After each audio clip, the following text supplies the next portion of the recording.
Fala, galera, tudo bem? Agora a gente vai ver a aula de répteis, tá? Uma aula que particularmente eu acho muito interessante. A gente até vai desmistificar algumas coisas aí, alguns conhecimentos que a gente acaba levando aí erroneamente da vida, né? Bom, então olha só, os répteis, eles são tudo a ver, né? Nosso fundo aí. Bom, os répteis, eles são os animais que conseguem conquistar, que a gente fala definitivamente o ambiente terrestre, tá? E aí eles têm características assim que mostram para gente como essa conquista foi bem realizada, bem feita.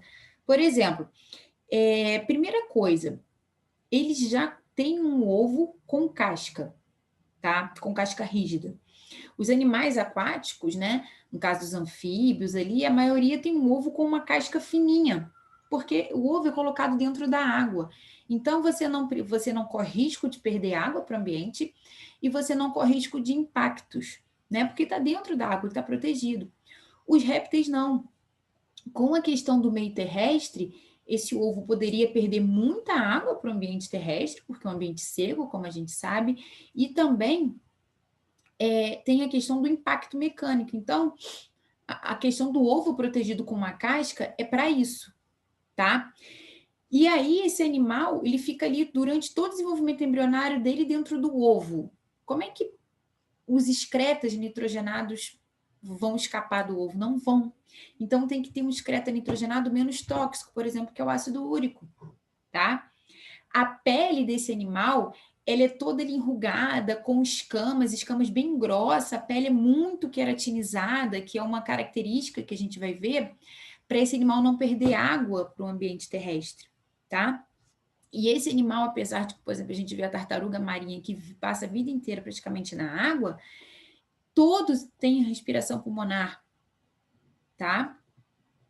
E já começam a ser predadores mais ativos, a boca já é mais para frente, já é voltada para frente, já começam a enxergar melhor, tá bom? Características de predadores. Então vamos lá. Vamos ao longo das aulas ao longo da aula a gente vai vendo isso aí.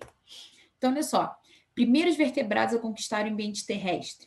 Ovo amniótico com casca, tá? Com âmnio, ele se alimenta disso, no caso o embrião, né? A fecundação é independente da água, então essa fecundação é interna, porque os gametas têm que ser protegidos, diferente do sapo, que pode ser externa, porque os gametas vão para a água e lá eles têm a proteção do ambiente aquático, tá? No caso dos répteis aqui, não. A pele é sem glândula e mucosa, uma pele seca, como eu falei, bastante queratinizada, com escamas, carapaças, com placas. A maioria é carnívoro. E aí ele engole o alimento sem mastigar, eles não conseguem mastigar, eles não têm esse músculo aqui que a gente chama de flexor da mandíbula para abrir a mandíbula nesse movimento, tá? Eles têm muita força para fechar, para abrir é pouca. Alguns com presas inoculadoras de veneno, tá? No caso das cobras, que a gente vai ver. E são ectotérmicos também. Os sistemas deles, sistema de história completo, ainda com boca e cloaca, tá? O sistema respiratório é pulmonar, cloacal nas tartarugas marinhas, beleza?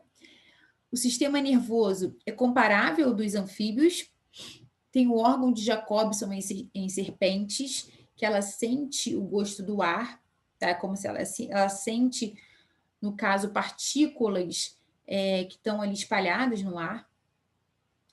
O sistema circulatório é fechado, duplo, incompleto, tá? E aí, incompleto porque a mistura de sangue ocorre na artéria ali, no forame de Paniza. À exceção dos crocodilianos. Não, perdão. A maioria ali ocorre no ventrículo. Os crocodilianos, que já tem quatro cavidades, o coração, o sangue que mistura no forame de Paniza, que é uma ligação que tem entre as duas aortas, tá? Excreção, que esse já ele tem duas aortas. A excreção tem 2 rins metanéfricos, ficam no meio do corpo, excreta o ácido úrico, e apenas a tartaruga e os lagartos que apresentam bexiga urinária, tá? A reprodução deles. São sexuados, dioicos a maioria. Algumas jararacas são monóicas, tá? Ou seja, hermafroditas. Alguns lagartos também. A fecundação é interna. E serpente apresenta hemipênis, tá? É um pênis muito parecido com o clasper dos tubarões, só que é um pouco menor, tá? É como se ele fosse um pênis dúcleo. Desenvolvimento externo e direto, a maioria ovíparo. As ordens, temos os quelônios ou testudines, que são as tartarugas, os jabutis, os cágados, tem uma carapaça arredondada e uma placa denominada cascoplatão, plastrão, desculpa. E aí, galera, no caso de tartaruga, de jabuti, o macho da tartaruga se identifica pelo tamanho da cauda. Mas só que você só tem uma cauda muito desenvolvida quando ele é adulto, tá? No caso do jabuti, o macho, ele tem a parte aqui de baixo do casco arredondada para poder subir na fêmea. A fêmea é retinha, tá? O cágado é a mesma coisa. Então, o cágado, qual é a diferença aqui? Ó? Tartaruga, quando eu falo, uma tartaruga. Tartaruga, ela é sempre marinha, tá bom? Tem nadadeiras, tem até uma unha aqui, mas elas são marinhas, tá? Jabuti, ele é sempre terrestre. Ele tem unhas e tal, mas elas são menorzinhas. E o cágado, ele tem sempre um pescoço maior, ele consegue esconder, tipo, o jabuti esconde a cabeça, o cágado, ele dobra a cabeça para cá, e ele ali é terrestre e aquático, tá? Ele tem essas unhas, mas na parte de trás, entre as unhas, ele tem pequenas nadadeiras, porque ele nada também, tá bom? Então, tartaruga, jabuti e cágado, tá? Isso aqui é uma tartarugazinha marinha, filhotinho, tá bom? Tem os crocodilianos, tá? Que a gente tem mais ou menos 21 espécies de crocodilos. Eles têm um corpo longo, os dentes cônicos, tá? Na realidade, não é crocodilianos, não. É o crocodália. Crocodália inclui jacaré, crocodilos. Crocodilianos é uma classe dentro dos crocodálias, tá? Repetindo aí o que eu tinha falado. Dentes cônicos para rasgar o alimento, cauda longa e grossa. Aqui a gente tem o jacaré. Esse músculo aqui, galera, o tal do flexor da mandíbula, deixa eu botar isso aqui eu vou mostrar as diferenças, tá? De boca aberta, que é o seguinte, ele é muito forte para fechar, não para abrir. Tanto que a gente vai ver, você consegue segurar a boca de um jacaré, amarrar ali, ele não consegue abrir. Por quê? Esse animal não mastiga, ele não tem essa musculatura aqui para mastigar igual a gente, ele não tem o masseter, que é o músculo da bochecha, desenvolvido para isso. Então, o que acontece? Ele fecha. Como ele não mastiga, ele engole, como a gente viu lá antes, pedaços inteiros ou animais inteiros. Então, o que acontece? Ele fecha a boca, gira o corpo. Nisso que ele gira o corpo, ele consegue arrancar um pedaço. Tá? E ele engole inteiro o animal, muitas vezes ou pedaços inteiros. E aí, o fato dele engolir pedaços muito grandes de alimentos às vezes tem casco de animais, tartaruga, ossos, né, chifres.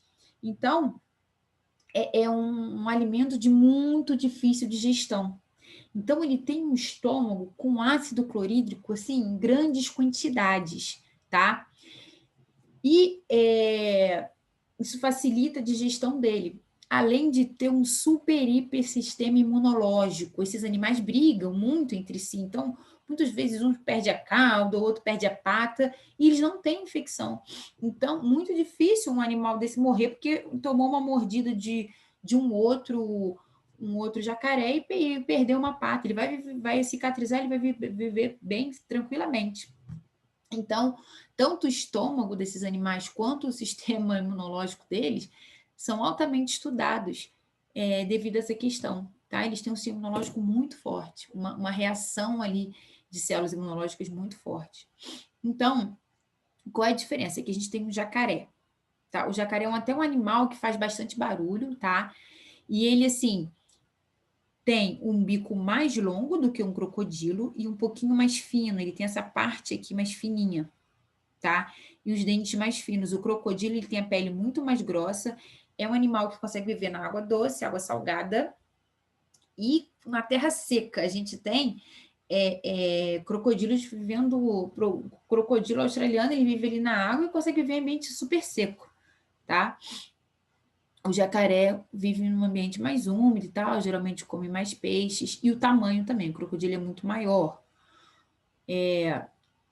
Tá? A gente vai ver mais imagens ali. Então, o jacaré, ele tem essa parte aqui mais afinadinha, o focinho mais, né?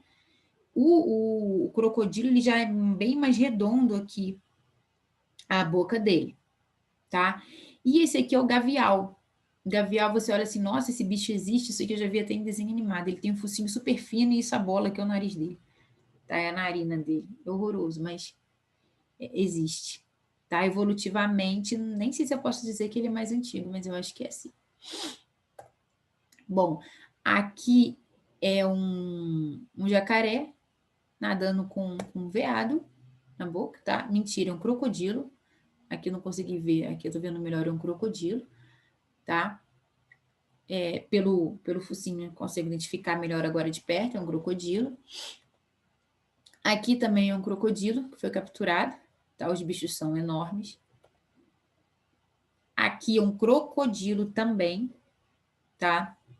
Só para a gente ver, ele não tem força para fechar. Tudo bem que aqui colocaram um galho forte, né? Isso aqui não é machucado na boca dele, provavelmente algum alimento que ele ingeriu, tá bom? Ó, é muito grande o bicho, né? Bom, agora temos os esquamatas, que são os serpentes e os lagartos, tá? Aqui um lagartinho, uma iguana, uma serpente, tá? Eu acho essa foto linda, linda. Isso aqui não é dente, não, tá? As escamas dela que fazem esse desenho aqui. A boca dela realmente está aqui embaixo. E aí a gente vai aprender a diferença de uma peçonhenta para uma não peçonhenta, tá? Aqui uma cobra coral, uma cobra coral verdadeira, porque a gente consegue ver aqui qual é a diferença, né? Acho que eu já falei isso para vocês em outra aula. Aqui você tem uma ordem certinha dos anéis. A falsa você não tem, isso aqui é desordenado. Você tem, às vezes, uma listra vermelha que é maior que a branca e assim por diante. E a verdadeira lista dá a volta, essas listras dão a volta no corpo todo. A falsa, o corpo é branco embaixo. Tá? É mais claro, a listra não dá a volta em tudo. Aqui também um lagarto. E agora vamos falar dos ofídeos propriamente dito, tá? Um caso do Brasil que interessa a gente. Então, há muito mais serpentes não peçonhentas que peçonhentas. No Brasil, menos de 30%, tá? Das serpentes são peçonhentas. Então, elas apresentam o órgão de Jacobson, que é como se fosse um olfato delas, tá? Como eu falei, elas conseguem sentir as partículas de cheiro no ar. Algumas serpentes apresentam a fosseta loreal, para captação de estímulos térmicos. O que é a fosseta loreal? Depois da narina dela, tem 2 buraquinhos. Esses 2 buraquinhos a gente chama de fosseta loreal. E aí, a maioria, nem todas, tá? Mas a maioria das cobras que são peçonhentas tem essa fosseta loreal. Tem exceções, tá? Então, é muito difícil a gente identificar uma cobra.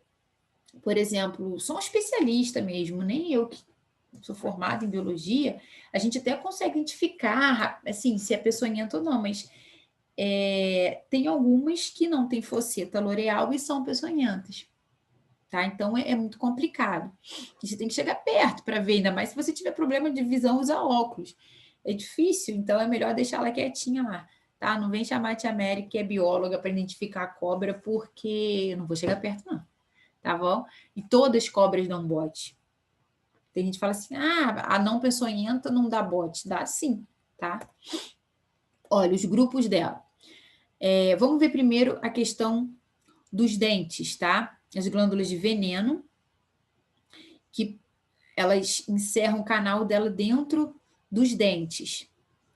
A gente vai ver essa questão dos dentes, né? Os dentes é sempre para engolir, esse animal não consegue, a presa não consegue escapar porque os dentes são cerrados para trás. Então, forma tipo um gancho para trás prendendo a presa. Ó, o tipo de dentição. Ó, quando a gente tem dentes pequenos, iguais, sem presa inoculadora de veneno, eles são pequenininhos para trás, é como se fosse uma serra, só que voltada para trás. Então, se uma cobra dessa, uma cobra cipó, uma sucuri, uma jiboia te morde, para você puxar a sua mão, vai rasgar tudo, tá? Porque os dentes são para trás, é realmente para segurar a presa, tá? Aí, aqui a gente tem as opistóglifas, que são presas localizadas na frente, tá? E aí, e apresentam um suco para liberação de veneno. Essas aqui, por exemplo, as corais falsas, aqui seria coral, né? Não coral falsa, porque coral falsa não tem veneno. A cobra verde de jardim, aqui tá errado. As corais. Tá? Elas são bem ágeis, porque a presa fica muito para frente, assim, a inoculadora de veneno. Já fica para frente, ela nem dobra, tá? E temos as proteroglifas, que são as presas localizadas na região anterior da boca, com um canal central. Tá? Ela é mais voltada para trás, então ela tem que abrir muito a boca e aqui coral, tá? Tá errado. Nágia e coral venenosa, mas, né? Tem diferença entre as corais também, o tipo de dentição delas. Bom, as solenóglifos, dentes são inoculadores com um canal que abre nas extremidades, localizado na região anterior da boca. Jararaca, cascavel e surucucu, tá? Aí a gente tem a ação dos venenos, isso aqui é legal, já caiu em prova, tá bom? A proteolítica, que dá necrose nos tecidos, porque ela acaba com as proteínas ali. A gente tem as jararacas e as surucucus, né? Toda vez, assim, uma mordida de cobra, a primeira coisa que tem que fazer é deixar a pessoa calma, tentar identificar a cobra, né? Mas deixar a pessoa calma, porque quanto mais ela agitada, mais a frequência cardíaca aumenta. Eu sei que é difícil, mas assim, mais esse veneno circula. Então, assim, se a gente for colocar aqui o menos pior seria o da jararaca ou da surucucus, porque a necrose vai ficar ali no lugar, mas assim, pode necrosar o braço inteiro e você até perder o braço, tá? O coagulante atua sobre fibrinogênia protrombina, gera coagulação no sangue, então você vai ter o seu sangue coagulando. Isso aqui é mortal e até bem rápido, tá? Aqui são as corais. Aliás, todas as espécies, exceto as corais. A miotóxica, atividade lítica e necrótica sobre os músculos. Os cascavéis, os músculos vão entrando em necrose, ela destrói os músculos, então você morre assim, com uma morte com falta de ar, porque você para de respirar, isso é muito ruim. E a neurotóxica, o bloqueio neuromuscular, parada respiratória também, tá? Que são as corais e algumas cascavéis, tá? É bem... Essas duas, a miotóxica, ó, a menos pior, como eu falei, é proteolítico. O resto é bizarro. Eu já vi um vídeo deles colocando 2 gotinhas de sangue, pegaram um sangue de boi, uma quantidade, colocaram 2 gotinhas de um veneno coagulante. Nossa, virou uma geleia. Imagina aquilo em você, né? Bom, aqui tem algumas serpentes, imagens de serpente, tá? Aí tem as peçonhentas, olha só a diferença. Os olhos são menores, a pupila em fenda vertical, tá? Como aqui assim, ó, a pupila em fenda vertical. Fosseta loreal entre os olhos e as narinas, que é isso aqui, a fosseta loreal, tá? E as não peçonhentas, os olhos são maiores, a pupila é circular e não tem fosseta loreal. Mas, gente, tem que chegar perto, dependendo do tamanho da cobra, para ver isso. Então, deixa ela quietinha lá, tá? E aqui as principais serpentes peçonhentas do Brasil. Temos a jararaca, tá? Que tem essas escamas aqui né, que parecem um triângulo aqui e parecem 2 olhos, tá? Essa história da cabeça triangular e a cobra que vem grossa e de repente afina na cauda, não dá para identificar serpente peçonhenta no Brasil, tá bom? A cascavel que a gente tem aqui, né, que é até bastante comum, ela tem as escamas bem mais proeminentes, estão vendo? E o chocalho. A surucucu, tá? E as micruros, que são as corais, que não possuem fosseta loreal. Tá? Então é isso, galera. Então aqui a gente termina a nossa aula de répteis, tá bom? Beijão para vocês.